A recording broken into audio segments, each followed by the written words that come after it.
just going to run through some brief housekeeping with everyone here. So just so you all know, this session is being recorded. So you'll get the recording to this, whether you're here or if you've registered and you're watching online. So hello to everyone who might be watching via YouTube.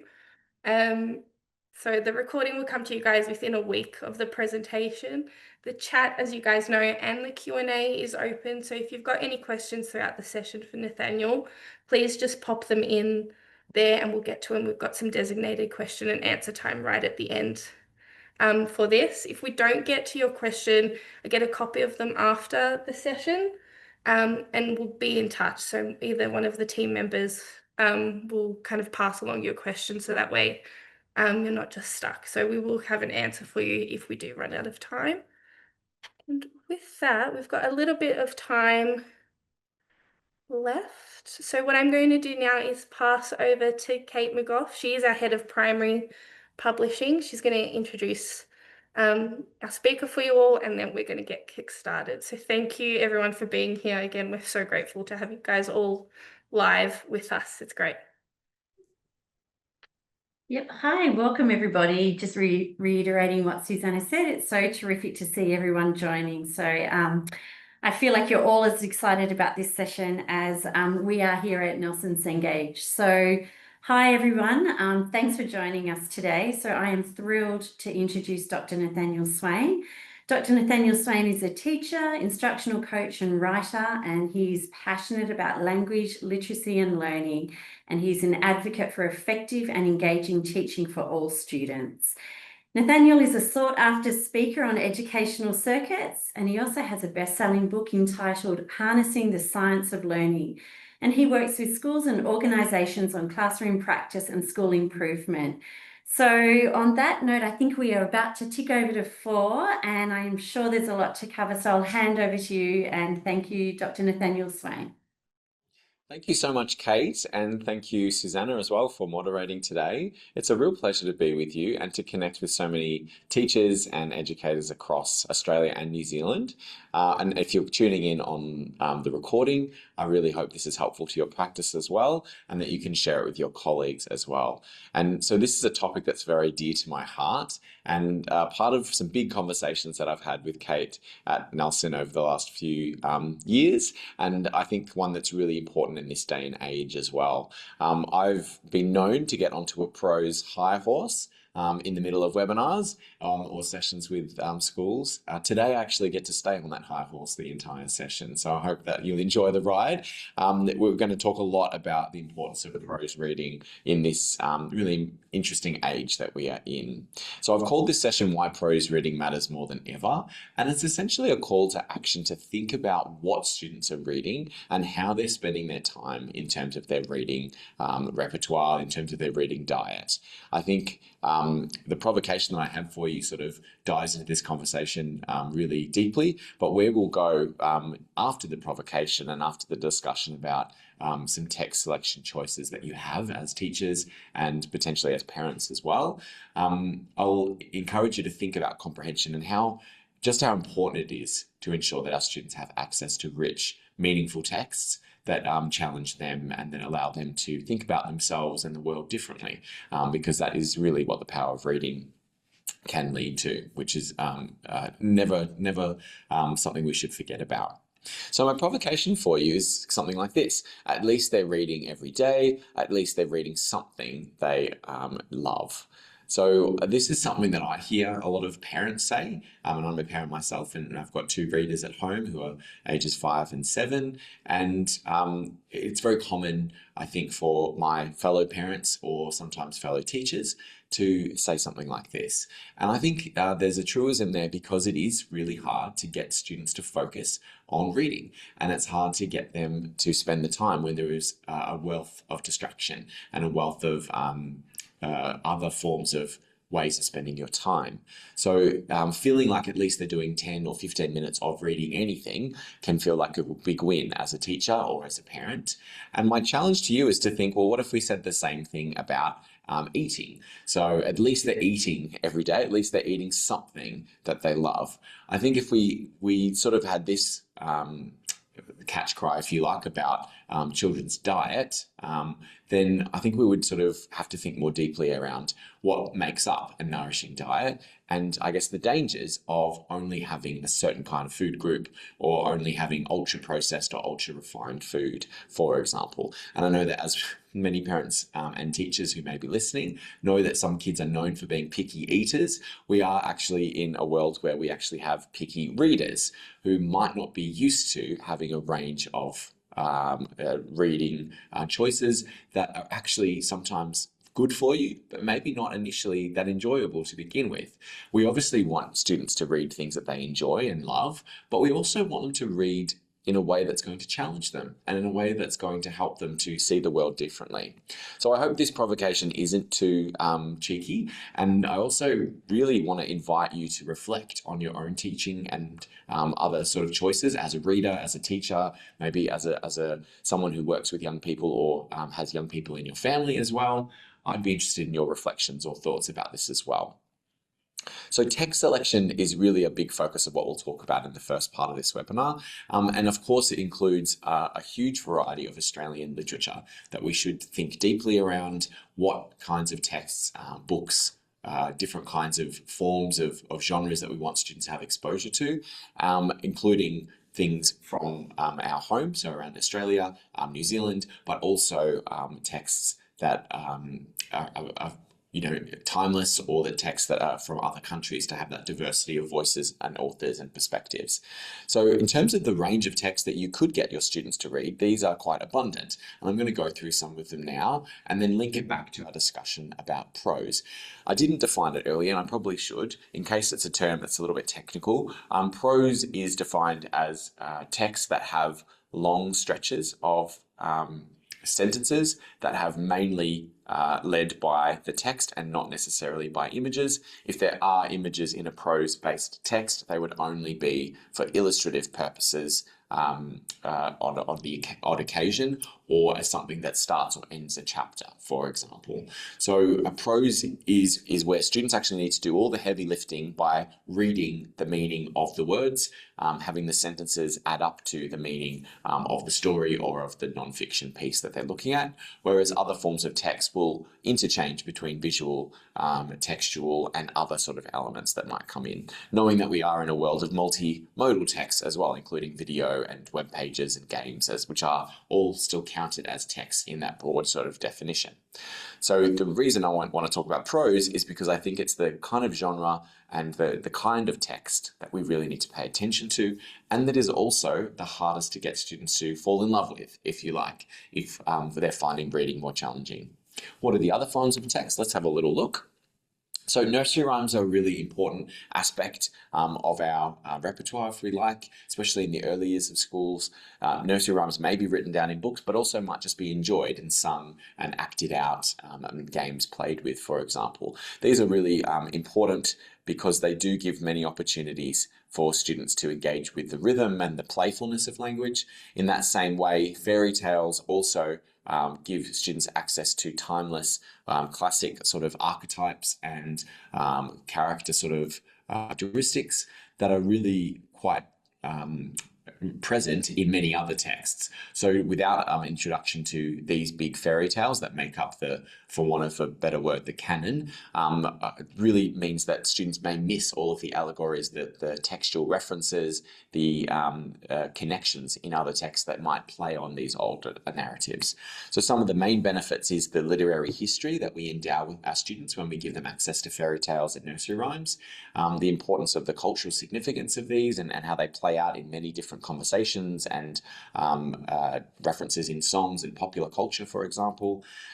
Literary devices, which are really rich in these genres, especially metaphor, simile, and personification, as well as the archetypes, as I've mentioned, different themes and motifs, as well as the ability to have critical thinking skills. So in some of those more archaic texts, being able to look at them with a more critical eye around the gender stereotypes, for example, that may be portrayed, or the tropes around class or culture that may be embedded within them as well.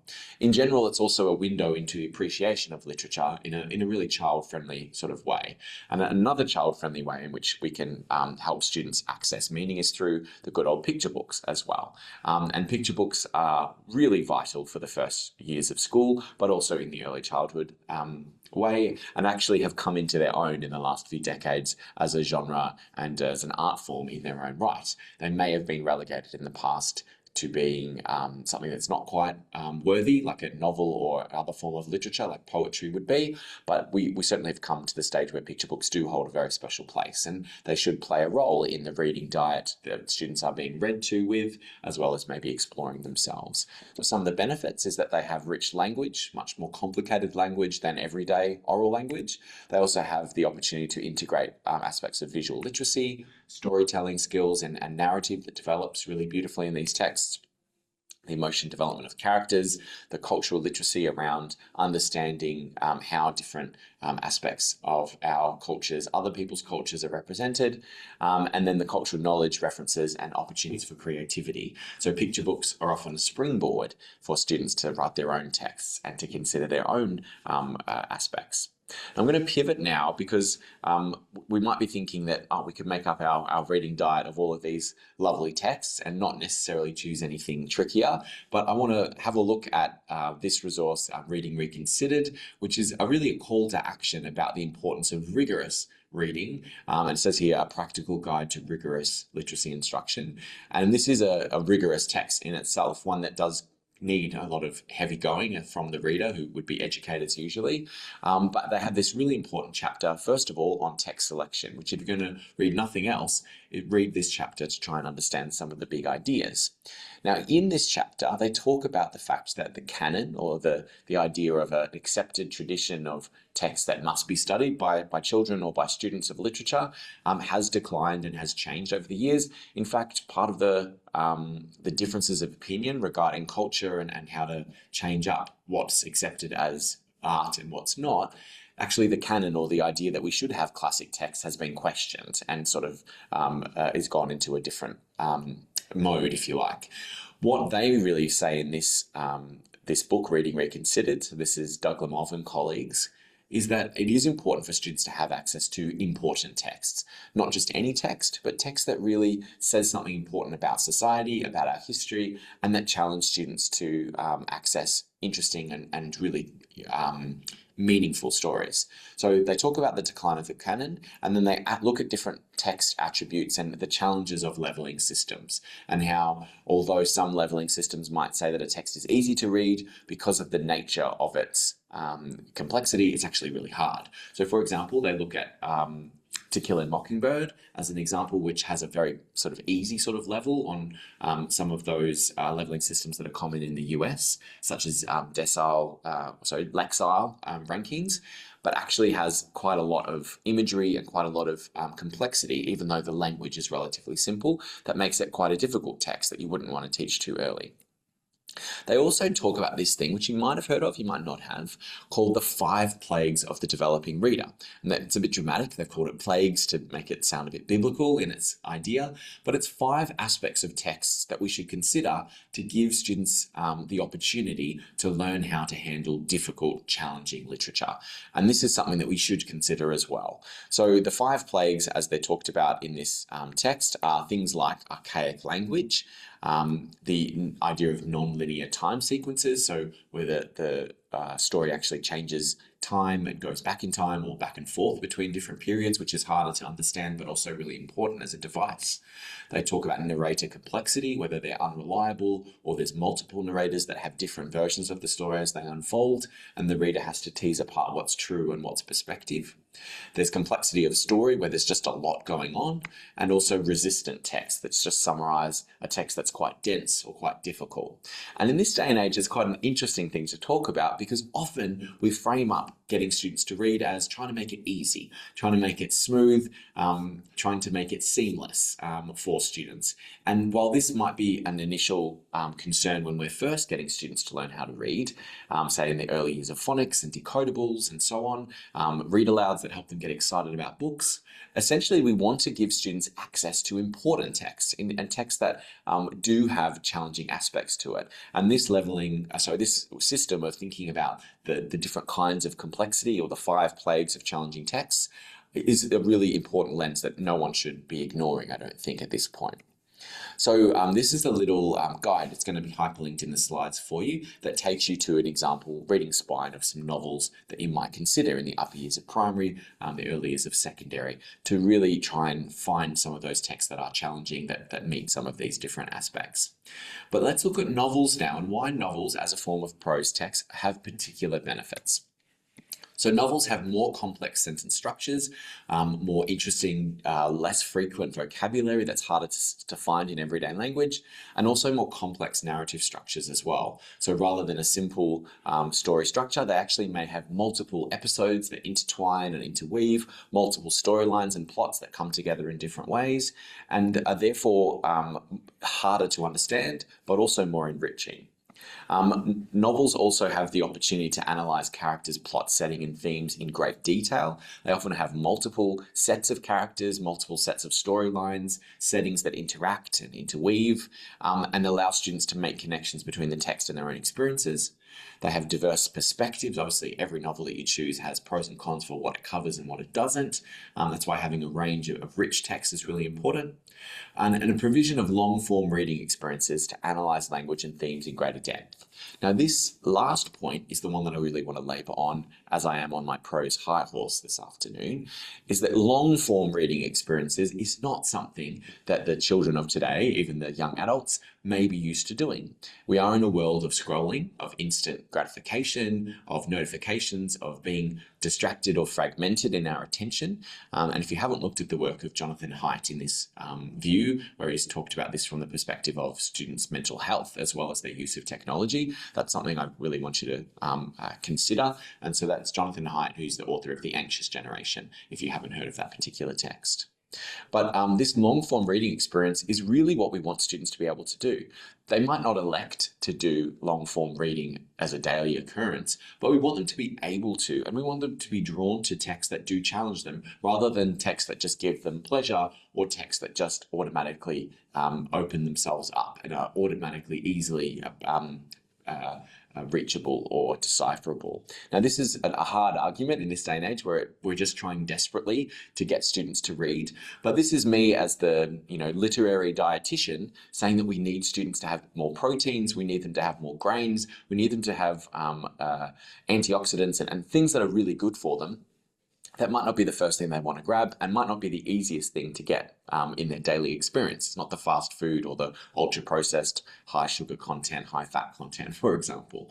Now, don't want to stretch that analogy too far, but I think it really does work to some degree. Another genre that I want to talk about before we start returning to that question of other texts is poetry. And poetry used to be, before the novel, which if you think of the historical context of novels were actually seen as low in terms of literature, and it took most of the 18th and 19th centuries to change people's views of whether novels were worthwhile bodies of work to study. Before that, poetry and longer form sort of text that didn't appear in a novel was really seen as the pinnacle of literature. Poetry obviously still plays an important role and is also inherently beautiful and aesthetically important for students to understand. Short and sometimes long windows into the human experience that may take years of work to understand and to decipher, but years that I think we can definitely spend time doing in school, if not in later study as well. So this is a Cinquain poem by Adelaide Crapesy, and I'm going to let you have a read of it because I just want you to enjoy it for a moment. It's called November Night.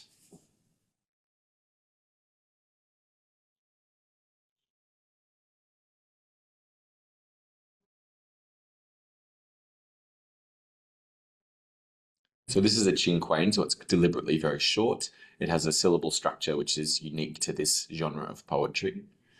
And the imagery of this is actually quite lovely, but obviously might be difficult for students to first understand.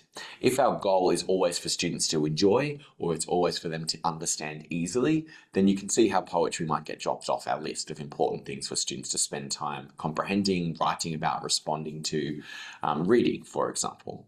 But if we can help our students to master and to enter into conversations about texts such as these, we do have the opportunity to really give them a gift that is an appreciation of the art form that is the use of language in poetry or literature.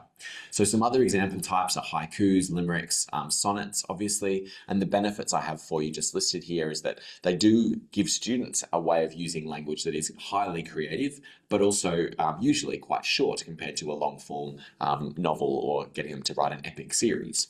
It provides diverse literary traditions and perspectives. You can have international forms of poetry and include them without too much investment of time because they're usually shorter.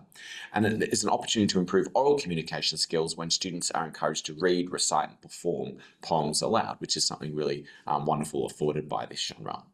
Last bit is that it is relatively bite-sized, so although it's prose, it's a small version of prose. And if you're wondering about what you're teaching with your students at the moment or what your children are reading at home, even embedding a little bit of poetry could make a big difference because it's not a huge time investment. Now, with all of these discussions about novels, about poetry, about prose in general, you might be wondering, why should we challenge our students at all? Shouldn't we just be grateful that they're reading something? And back to my provocation, shouldn't we be grateful that they're eating something? I think we can see how I'm trying to get you to question that assumption. Because if we did a bit of a straw poll of students' texts of what they're kind of reading mostly, I think we would find that it's not falling into the categories that I've gone through so far, and maybe falling into those that I'm about to feature that may be classed, if I can be so crass, as dessert books or the special treat sort of books that may actually be staples for some students, but potentially shouldn't be, given that they are fast-paced, easier to read and not as challenging as some of the ones that I've talked about so far. At this point, I want to just do a little pause just to see in the chat as a little example, what are the most common or most popular texts or titles or authors that you are seeing amongst your students when they do have an opportunity to do free choice reading? So if you have independent or partner reading in your school, what books are students gravitating towards? Say once they've finished with decodables and they've moved on, I'd be really interested. So Grace has gone straight in there and said graphic novels. We've got lots of graphic novels: Treehouse, Bad Guys, Weirdo, Captain Underpants, Dogman, Tom Gates. And this is what I thought that would happen. This is without even having to say anything. That's what everyone's put. Interesting. Graphic novels are always flying off the shelves. Harry Potter. Now, Harry Potter is a prose book, but an incredibly popular one. Ella Diaries I'm not familiar with, so I couldn't speak about that. Some other ones that are good to hear. Ninja Kids, again, it's not quite a graphic novel, but these books that are sort of a hybrid of a picture book, a chapter book, and a graphic novel that have highly illustrated, highly dialogue-focused text do not necessarily challenge our students. I'm just going to say it out like that. I think they're a lot easier. So thank you so much for all those fantastic ideas that people have shared. And if I just go up to that one that Mary shared just a little bit longer. Yeah, so student access to increasingly complex and diverse texts is highly dependent upon the role of the teacher as an expert reader, demonstrating how they can make sense and strategically plan with the gradual release of responsibility and through think alouds and anchor charts to scaffold success. So Mary, you're speaking my language and you're talking about things that I will get into towards the end of this webinar, if not picked up in next week's webinar as well, around the role of teacher modeling and teacher support to help students access difficult text, because that's exactly what we want to do. So I'm hoping that people agree that ideally we would have students reading a broader variety. Yes, we want them to have these dessert books, if you like, that are enjoyable, that are just nourishing, that in the sense of a quick sort of fix that just make you feel good. But we also want them to read texts that don't instantly gratify, and texts that might be more challenging, or texts that give them access to language and perspectives on the world that are not going to be in those other books. Now, I'm here to say to you that the reason those books are really flying off the shelves, as one person has said in the chat, is because this is what publishers are doing. This is trade publishers. Publishers are doing to try and get books selling. is that they're trying to give students access to something that they will find interesting, and they know that students are finding it hard to read in this day and age. They might be finding reading difficult, and they might not be that much more than a reluctant reader themselves. But this is my, I guess, uncomfortable conversation to say I think we can help our students to broaden their diet regarding reading, and using some pedagogical tools that might allow that, as well as some, what I'm going to show now, bridging prose texts that allow them to go further than the highly dialogue-centered, image-focused style, which we're going to look at in a moment, and instead build them up towards longer form, harder texts that rely less on images, although that doesn't mean that no images are allowed whatsoever. Okay, so let's have a little look. So I framed this group of texts that I'm going to sort of talk to you about and then give some examples of as bridging prose texts. So these are texts that you want students to be reading after they've finished with decodables. They've moved on to texts that are short chapter books, or that are short, manageable texts that aren't too long because they're actually in year 1 or year 2 or year 3, and that you're needing to build up their stamina, but do give access to rich vocabulary. They do have more complex syntax. They have contextual inferences that are needing to be happening, as well as the need for sustained attention to get the meaning of the text, and also a preparation for academic like texts as well. So either in non-fiction or fiction, but essentially challenging students in a way that's not going to overwhelm, but is going to help them feel good about plowing through and persisting with a text that doesn't immediately jump off the page. Now, in contrast, I'll just press a little PowerPoint tip. If you want the screen to go black, press B on the keyboard and it just goes black like that. In contrast to these texts that are really like a bridging prose, the kind of texts that really appeal to students at the moment are really the ones that do sort of act out like a movie on the page, or they appear like an animation where the images tell as much or more of the story than the dialogue written down. The dialogue is also potentially quite choppy, is quite funny, and changing the nature of the narrative all the time and interjecting, like the Treehouse books do, or the Dogman books have a lot of the characters actually talking directly to the reader. Like, these are really engaging, but do they have the kind of challenge that we're hoping for our students to get?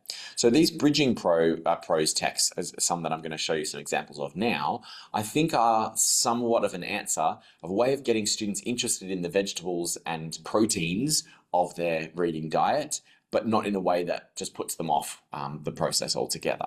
So I'm going to show you a little bit. So I've got stamina there as well, and we'll come back to stamina as one of the things we want to build with our students as well.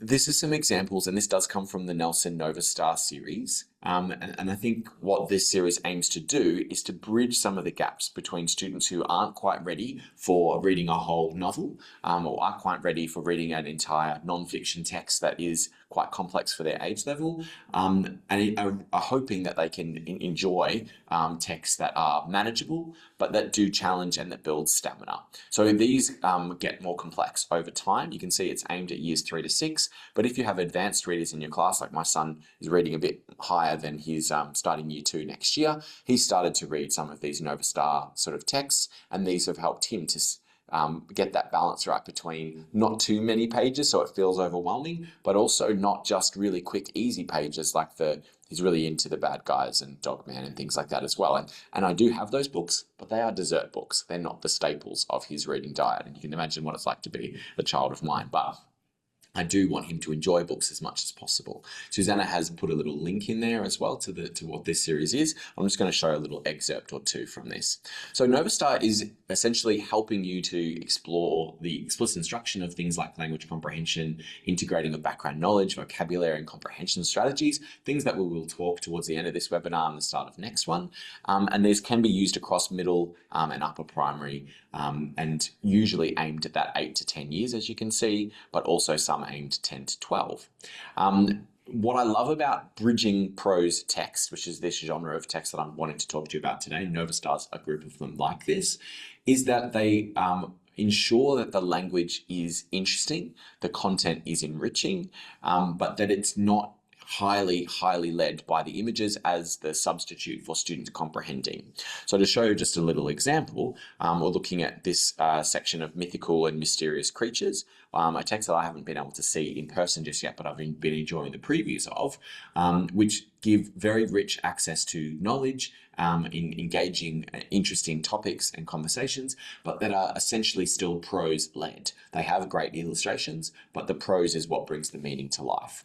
And actually have a range of different complex vocabulary and complex syntax structure, which is what we're aiming for. Not too complex, but just right for this sort of age group that it's aimed at. So you can see here that the terms have been bolded, the ones that are particularly new in terms of vocabulary.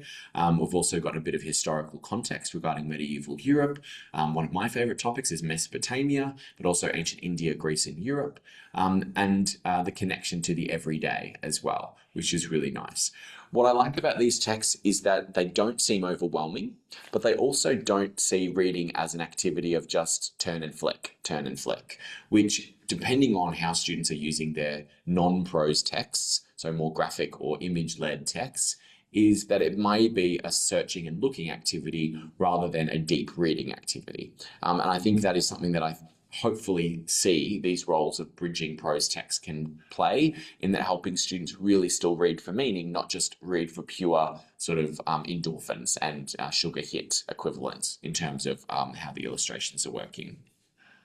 Now, as I'm saying this, I'm really wanting to stress that I don't have anything in for comics or for graphic novels or manga. I still value them as a form of literature. And I know that there's some great research showing that students can still read and interact with those texts very deeply, and that the images are a really beautiful way in which the text and image can work together. However, I am trying to say that there's a role in that sort of diet that's broad and that's nourishing, that students need texts that are also led highly by prose, and that prose has a certain power that you don't encounter anywhere else. And we'll talk a little bit more about that.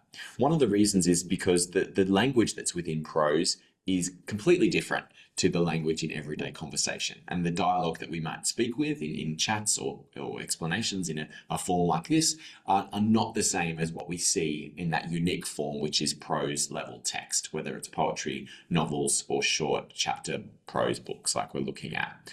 Here's another example. I'm going to look at this as an excerpt of some language, and I want to draw your attention to some potential language opportunities that these texts afford, where it's not completely overwhelming, but that students can experience the high-level comprehension skills and strategies needed in order to make sense of more complex text. This is from a text called The Magic Suitcase, and in this story, this is a fiction story, but actually has a lot of knowledge building, a lot of historical context in it, and also some rich language that's not exactly like a fully fledged novel, because it's still a text that is trying to build lots of stamina and lots of confidence with reading, but that does have all of the features of a short novel in a manageable way. So I'm going to let you read some of this first bit, and I'll look particularly at one of the longer sentences here, such as in this paragraph, if we can.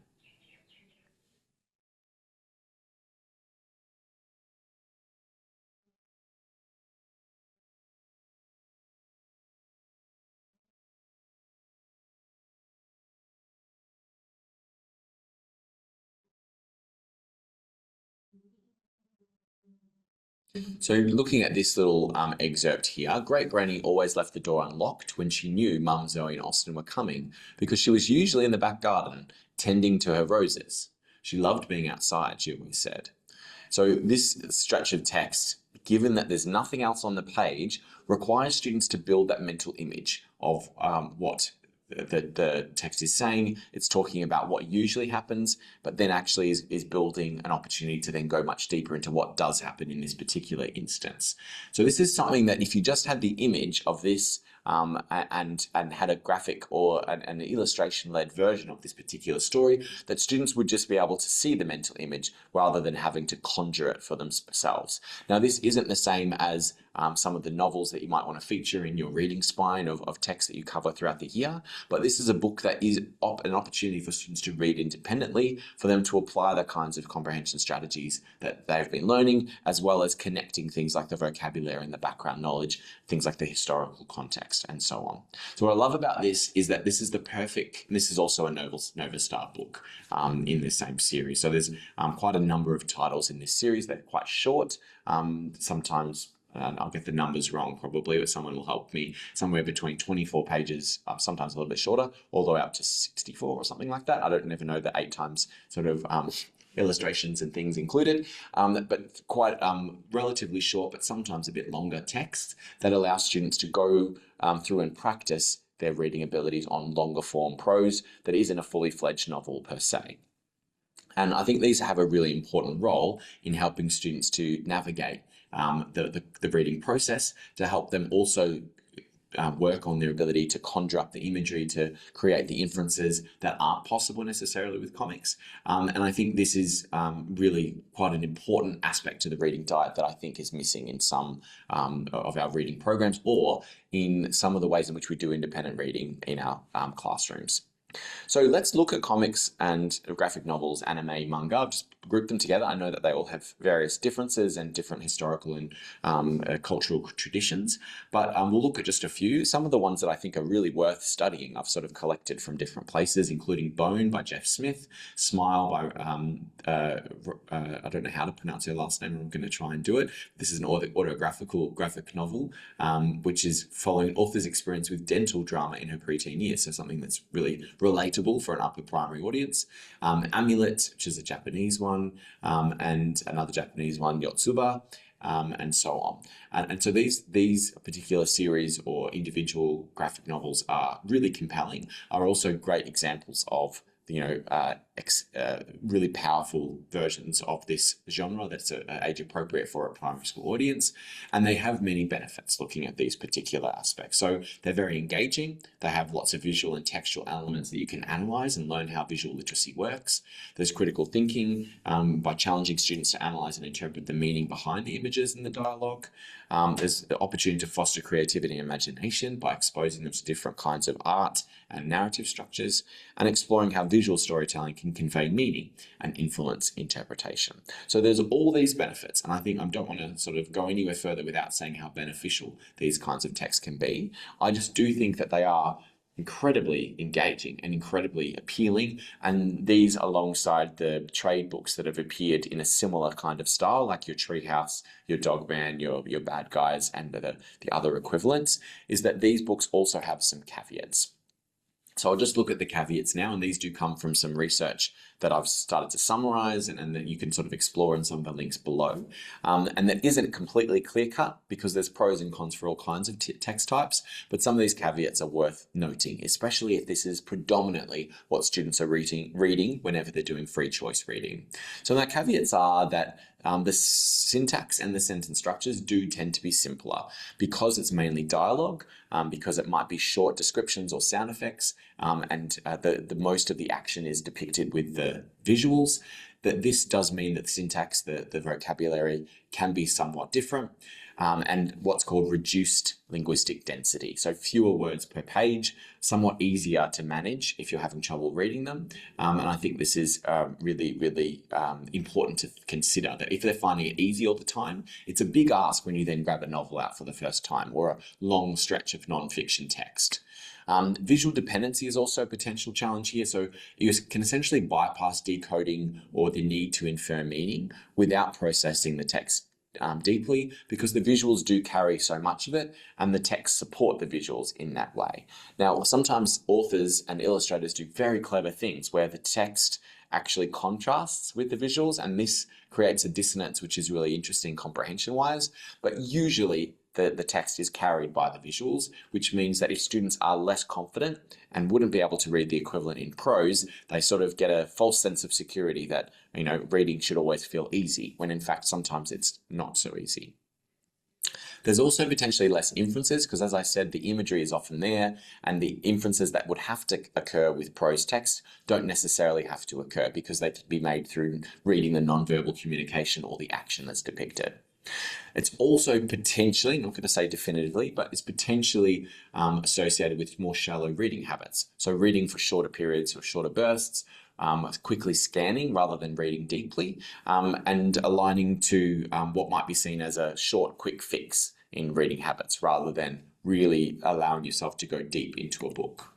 It's potentially lower cognitive load on language and possible hindrance to more academic reading later on. And I say possible because it's all possible to have this as part of a varied diet. But if everything that you're reading is quick, fast, dialogue focused, image led, it does potentially mean that when you come to prose text, the students don't even know where to look potentially.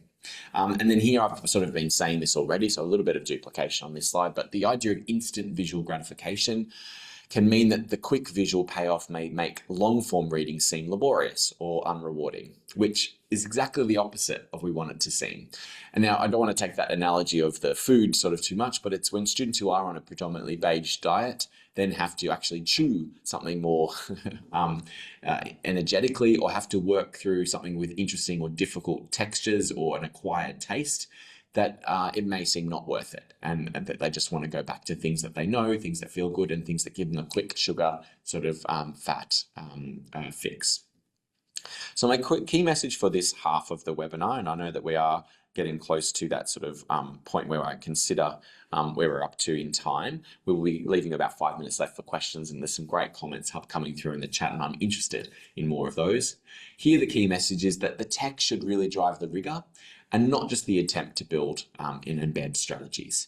So therefore, the text choice that you have when you're teaching and what you're getting students to read independently, to practice their comprehension, their fluency, really does matter. So becoming fluent on a non-prose text really isn't the same thing as becoming fluent in prose.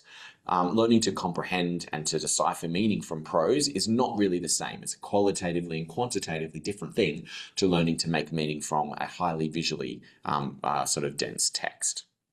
So I'm going to do a quote now from another of my colleagues who I really value, which is Dr. Carl Hendrick, and he wrote a sort of a call to action, if you like, at the start of this year, in about April or May, and I will let you read this paragraph by yourself rather than trying to read it at the same time, because it itself is quite beautiful and dense in the way that he's put this little quote together.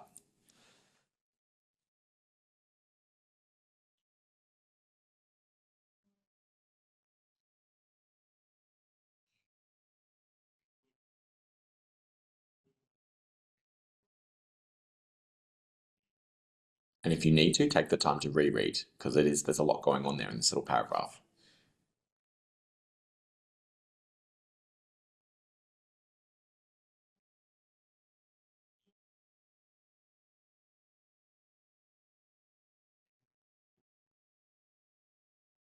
So in this piece called Ultra Processed Minds, he uses the same analogy of diet and reading diets versus eating diets, and really talks deeply about the moment that we are in our society, and how the dependence on reading in a digital format and the dependence on reading for the purpose of scanning and for quick sort of finding of information, or for checking things, or verifying the accuracy of things from a generative AI output, does mean that the kind of deep reading that Carl is sort of yearning for in this section of his piece is not necessarily taking a big role in our society. And I think he makes a really strong argument in this blog post, which is free to access if you're wanting to have a read of it afterwards. It's on his Substack, is that deep reading, so the ability to really persist through some things that are demanding, disorienting, but ultimately transformative, is a kind of practice for reading that we really should value, and that we should be skilling our students up for, so that they can access reading as a not always pleasurable, but rewarding and transformative activity. So I think this is a real sort of wake-up call, if you like, if you have young people in your life who are only reading one sort of text, or predominantly are spending their time on very ultra-processed sort of kinds of texts that are led heavily by getting students to read quickly and for pleasure only, and to say that there is a role for denser, more difficult, more challenging literature in the way that Doug Lemov talks about with his 5 plagues of reading comprehension. So we're coming to a close here and leading nicely into what we'll cover in the second webinar next week, which is on Wednesday at the same time, is that it is hard to teach comprehension, and it is especially hard to teach students to really spend time and have a strong reason to get into reading when in this day and age reading is almost seen as cursory or in the background.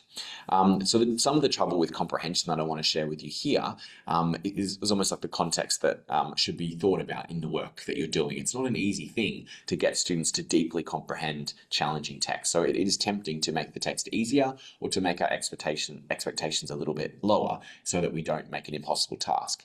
However, I'm imploring you to do the opposite, to keep your expectations high, to keep your supports and your structures and gradual release responsibility, as was mentioned earlier in the chat, high, and to keep the text challenging, rigorous, and also highly rewarding and important. So some difficulties that is talked about in reading where you can set it again that I've summarized here on this slide with comprehending text is that learners struggle to focus for extended reading. And that's because there's probably just not enough prose in the diet. There's probably not enough dense and challenging but enriching text as part of the diet as well when students are ready.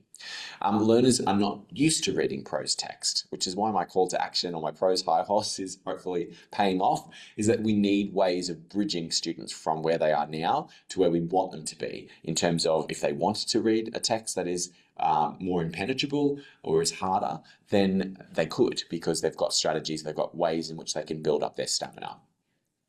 Learners may not have strategies to grapple with complex text. If it's not evident from the images or evident from a brief description, they may not know what to do in order to clarify, to go back. And in a way that Carl describes in his blog post, to really have the patience, the cognitive patience to give the author a go and to get used to what their style is or the way that they're doing. And in that piece, he uses the example of Sound and Fury, which is not a text that I've had the pleasure of trying to decipher, but saying that he spent hours and hours with this text, which was highly difficult to first get into, but that ultimately was changing the way that he viewed the world. And it's worth reading his blog post almost just to get an insight into how amazing literature can be and how the complexity of the text is often what makes it the most beneficial and worthy of our attention. And that learners obviously may lack the decoding, the vocabulary, the background knowledge for the text, something that we will talk about really importantly next time.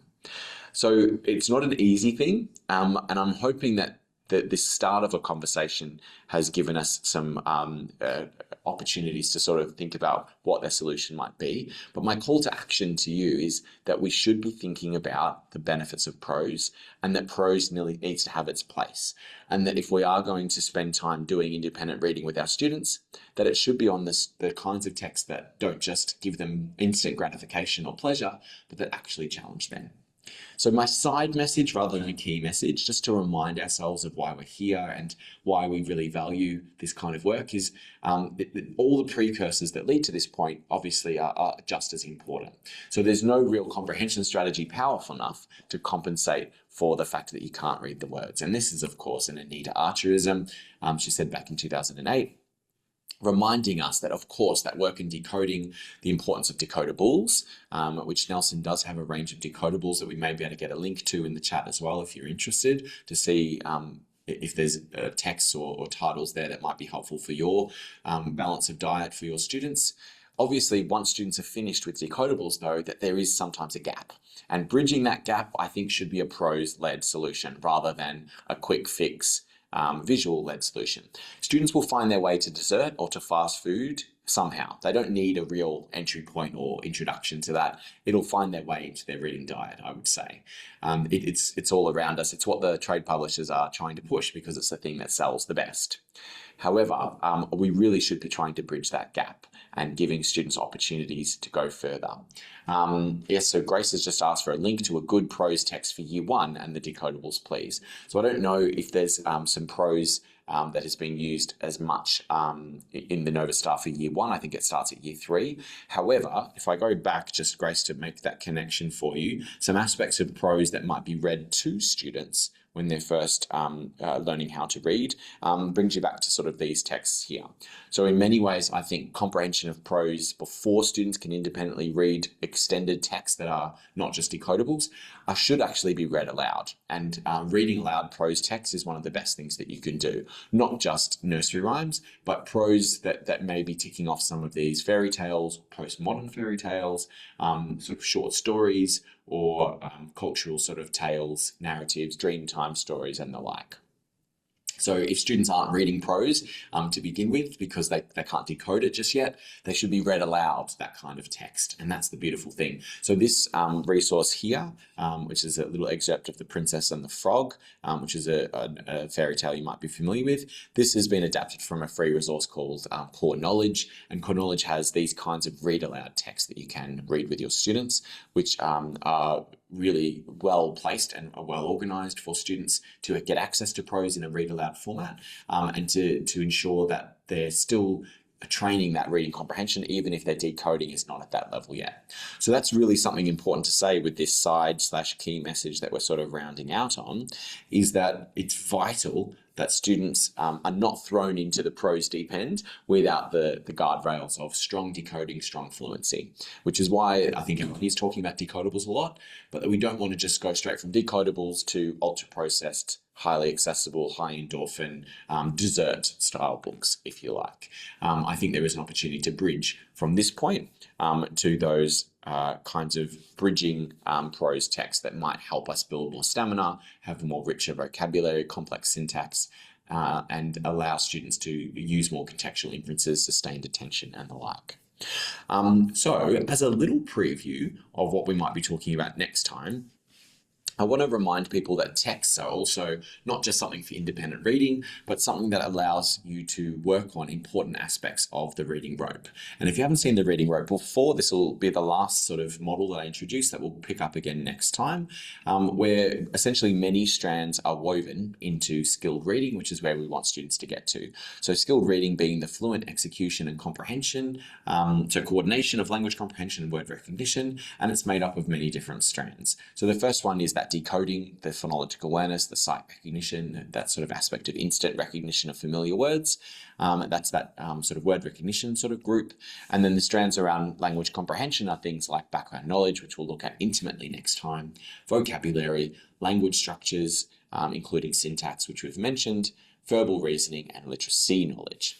What's interesting here, as what I like to highlight, is that many of these aspects can be looked at together in a strategic way. So I really see a value of, which pulling this together now, vocabulary, verbal reasoning, and literacy knowledge as being something that you can definitely develop through shared reading opportunities. So by reading text aloud, by highlighting literacy knowledge around how print works, around the genre, pointing out inferencing and metaphor, and building up students' vocabulary, this is almost the best way in which you can get those aspects of the strands.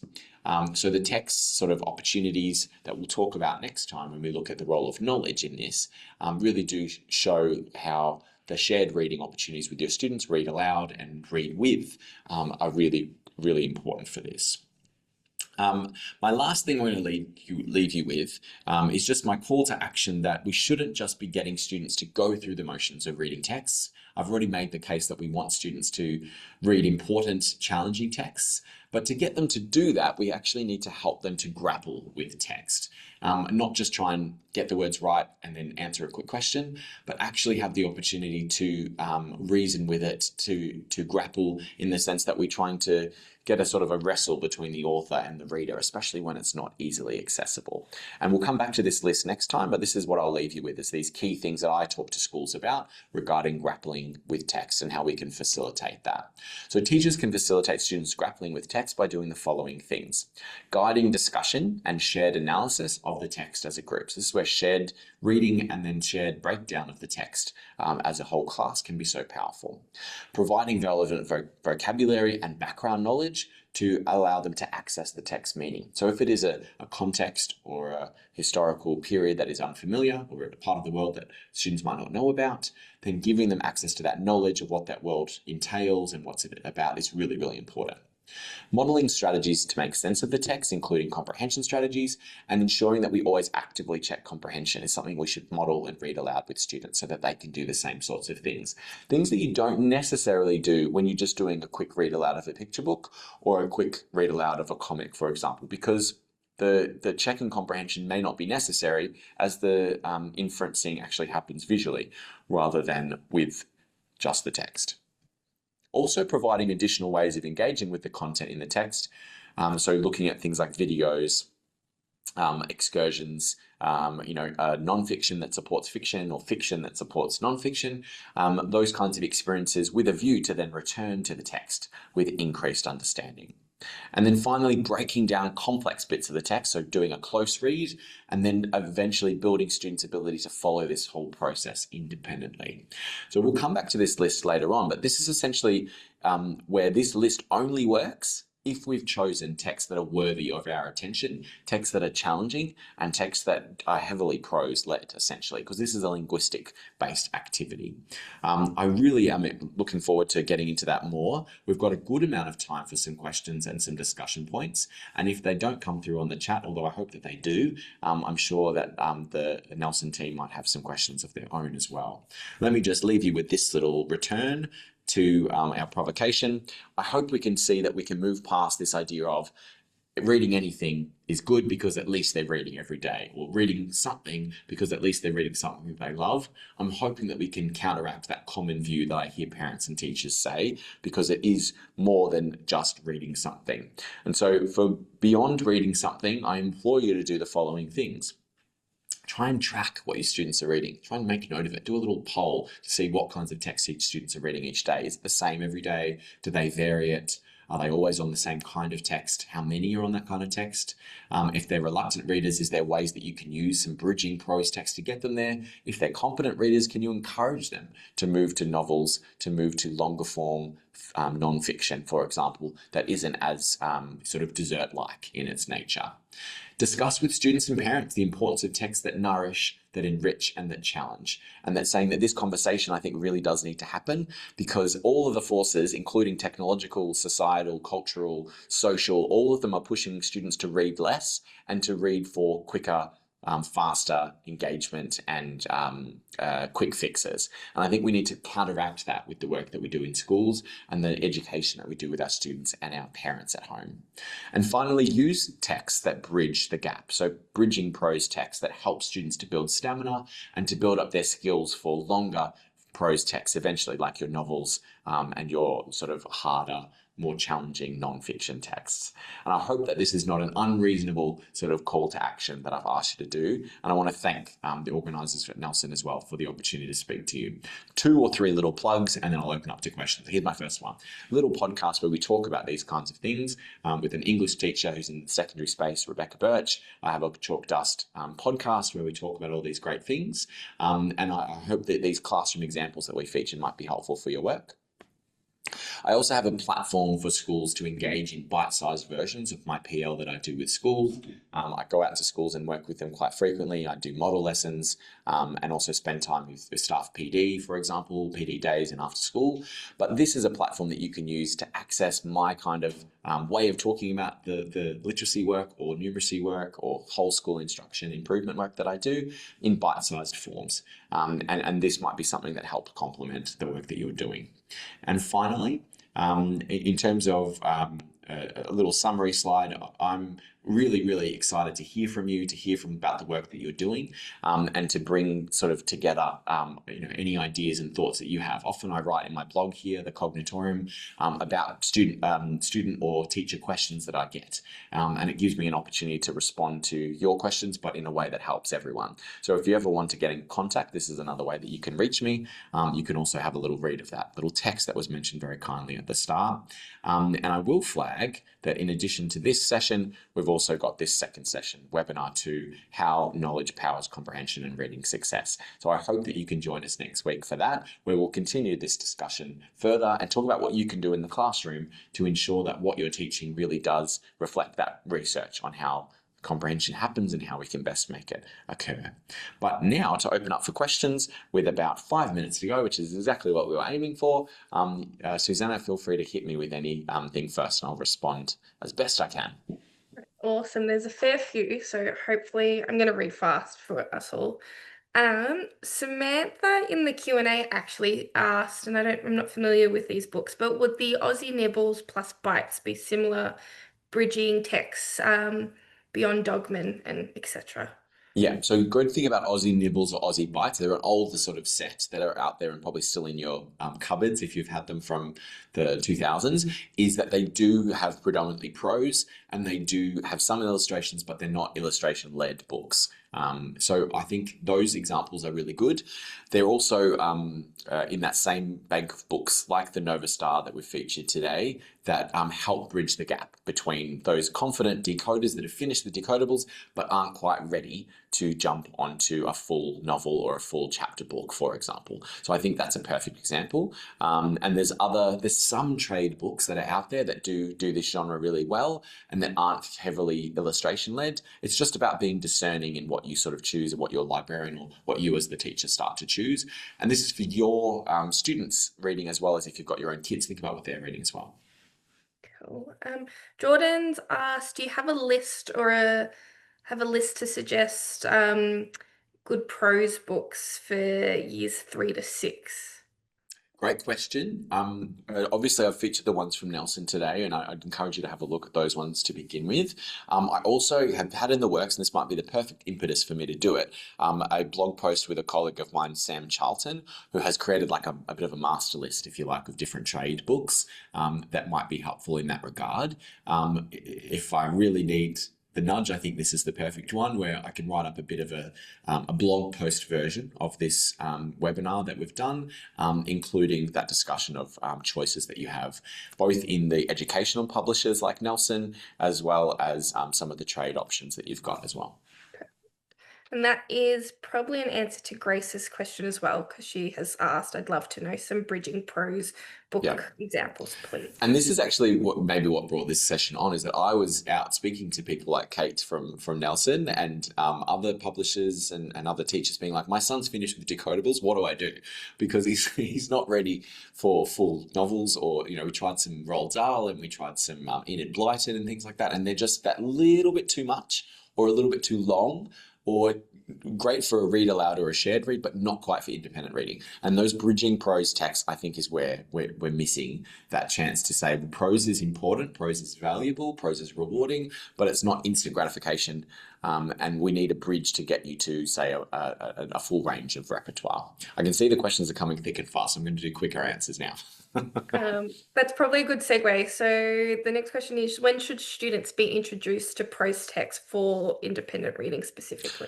For independent reading, I would bring a form of prose as soon as possible. Now, some decodable series actually include quite a bit of longer form chapter books that are decodable in their nature, but also have a greater level of challenge. They might have little chapters in them. I'd say as soon as they're able to, don't feel afraid to give them prose text. It's like as soon as they can handle vegetables, give them vegetables. As soon as they can eat a whole plate of pasta, give them pasta. You don't necessarily have all their food all chopped up for them. Now, I don't know if decodables works as a metaphor for baby food, but maybe it does. I haven't really thought that through. But as soon as they're able to access some of those prose texts and they're interested in it and they can sustain it, I would give them access to it. Doesn't mean they can't have the Dogmans and the Bad Guys and all those other ones, but think of those more as dessert.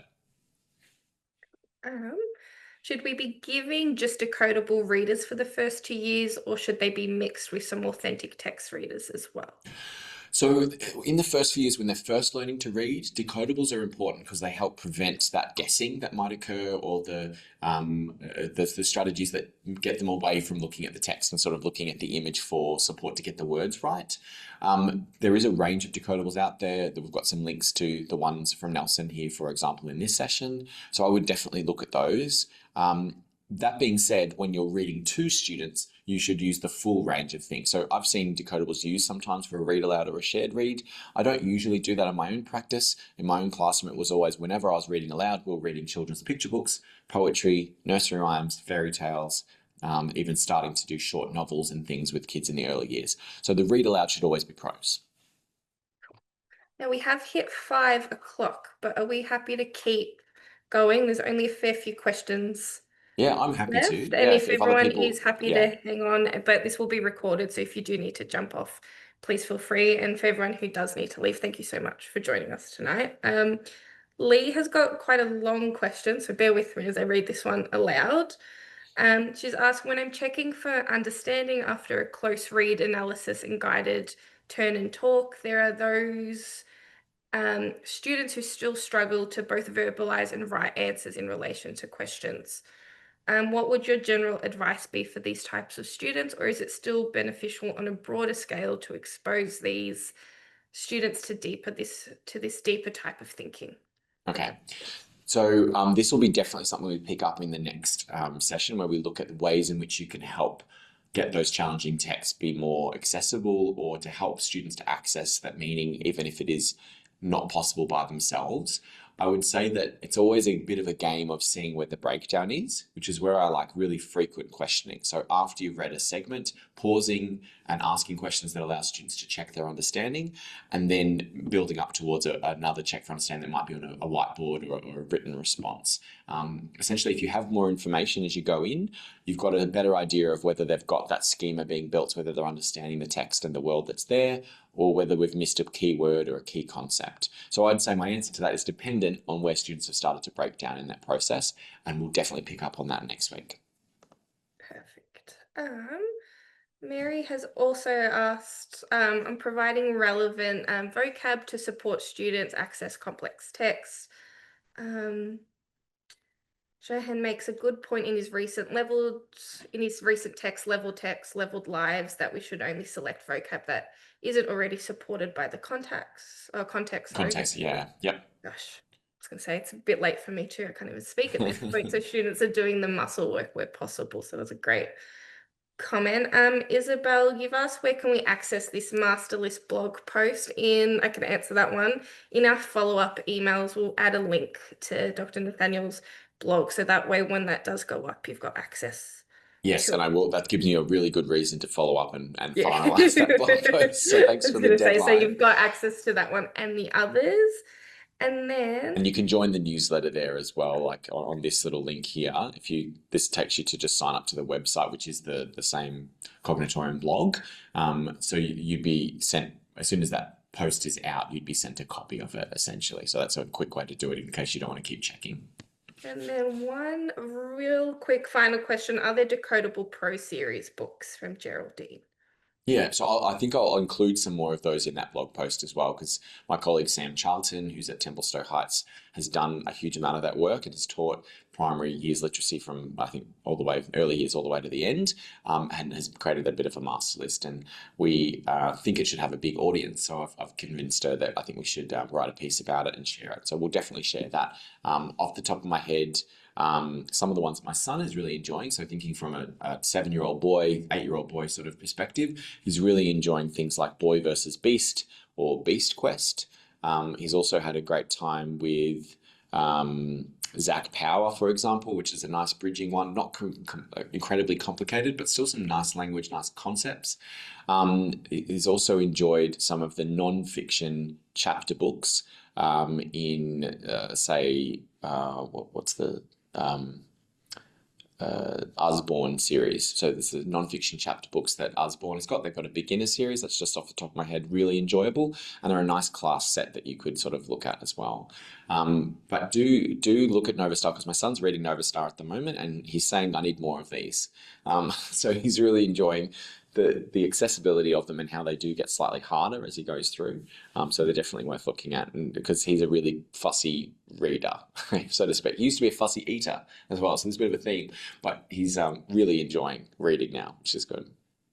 Alrighty, and that I think takes us to our last question. If I've missed any, I'll make sure I write them down and we can get back to you. But I want to thank everyone for joining us and staying a little bit after 5 today. We really appreciate it, and I love seeing all your comments and questions in the chat, so thank you.